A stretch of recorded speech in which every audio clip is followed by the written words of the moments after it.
States now. Congressman Adam Kinzinger, he's a Republican on the House Foreign Affairs Committee. Congressman, thanks very much for joining us.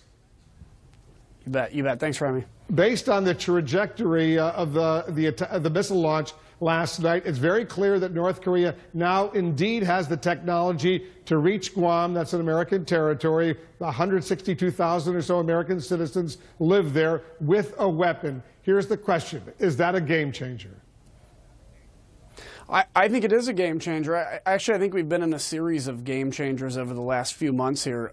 This is an intermediate weapon. I mean, think about the restraint that's already been showed, frankly, by the West, by the president, and by Japan. You have a missile that was flying over Japanese territory and there was no military response. That to me shows a good professional restraint for these massive provocations, and I think it's very worrisome, especially as they perfect their ICBM technology. When they shoot those, they go hundreds of miles up into the sky, so you can pin the trajectory out and know that they are now within the continental United States.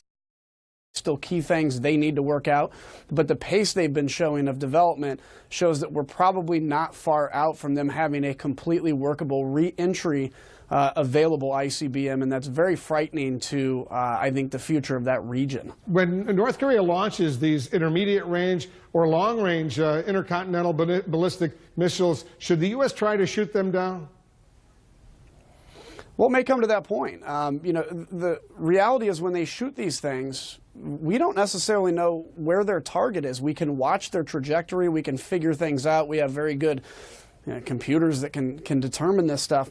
But at some point, when North Korea has made the threat to sink Japan, when they've made the threat against Guam, and they make the threat to destroy the continental United States, at some point when a missile is launched and we're unsure of the exact trajectory, there's going to have to be a reaction. That may be a shoot down of the missile. That may be a retaliatory strike on nuclear facilities. None of this is the place we want to go to, but I think we have to understand this goes beyond just a country that has developed a nuclear capacity.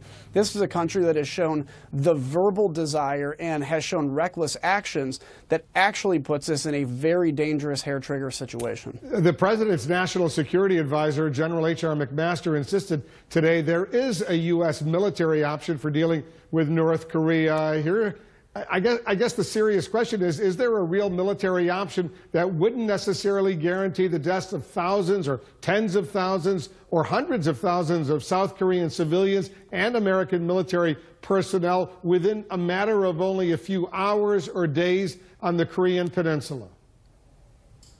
Well, I think that would be a decision, unfortunately, for the crazy guy in North Korea, determining if he wants to survive. Let's say if there's a retaliatory strike against the nuclear capacity, he would make a decision if he did to retaliate, which would end life. And he needs to understand that the United States and South Korea and our allies would undoubtedly win a conflict, but it would be messy and bloody if he decides to engage in that. And this is, I think, why we're desperately right now trying to use the diplomatic and economic instrument of power to prevent the military option, but it needs to be made clear in order to make those first two things effective that the military option is a real possibility. And I think it's a possibility not just in rhetoric anymore, but in reality, because if we allow North Korea to use a nuclear weapon or threaten with a nuclear weapon, next down the line is Iran and other enemies of the United States, that it will be virtually impossible to stop on this train of nuclear proliferation if we let North Korea get away with this and threaten people. Congressman Adam Kinzinger, thanks so much for joining us.